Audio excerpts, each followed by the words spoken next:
The once glorious statue of Guan Yu, tossed on the side of the road like trash, and the war god who used to be worshipped in the temple of the martial saint, replaced by Ares. As someone who crossed over into this world, you already know, the Eastern gods have been completely forgotten. At the Divine Awakening ceremony, every single high schooler chose a Western deity. Every single one. But you walked straight up to the dust-covered statue of Guan Yu, pressed your palms together and said, "I bow before you, Lord Guan." I have one question. Why are we, the people of Daxia, forced to kneel before foreign gods? Just when you thought the statue wouldn't respond, Guan Yu's eyes slowly opened, his voice booming like a war drum.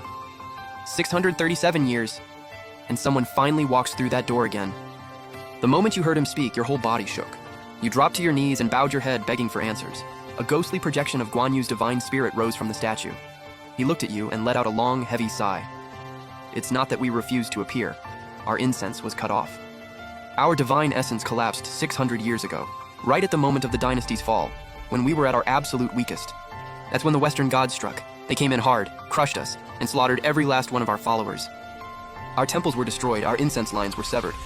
We fought with everything we had, and lost. With our divine essence shattered, we had no choice but to retreat into the void just to survive.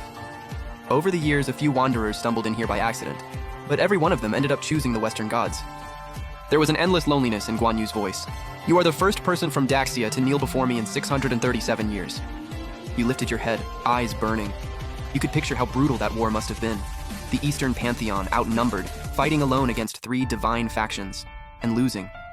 And the descendants of Daxia, already brainwashed, kneeling at the feet of foreign gods, calling their own ancestors' faith primitive. My lord, you took a deep breath. If I relight your incense, can you manifest again? Guan Yu was silent for a long moment. He slowly shook his head. My divine form is on the verge of collapse. The little spiritual power I have left can barely maintain this statue, unless there's a massive supply of incense, or someone with extraordinary destiny uses themselves as a vessel to rebuild the faith. You understand? Without hesitation, you stood up and bit down on your finger. Blood is incense, your life essence is kindling, your soul is the oath. You forced a divine connection. The cost? Years off your life. You didn't care. Today I light the first stick of incense with my blood, and I offer the first thread of faith with my soul. Lord Guan, martial saint above, please accept my bow. Light burst from Guan Yu's broken statue. The entire hall began to tremble. Dust rained down, cobwebs snapped apart one by one. His divine projection flickered violently, and those legendary phoenix eyes lit up with a fire that hadn't been seen in centuries. Good. Good. Good. 3 times, 637 years, and I finally have a descendant like you. Very well, I'll use what's left of my divine power to grant you a gift. The broken blade in the statue's hand suddenly blazed with a cold light. It spiraled upward like a dragon, and then surged forward as a single blade intent. It shot straight into Chen Fan's forehead, and a system chime rang through his mind. The Eastern Divine Codex had activated. A flood of information rushed in.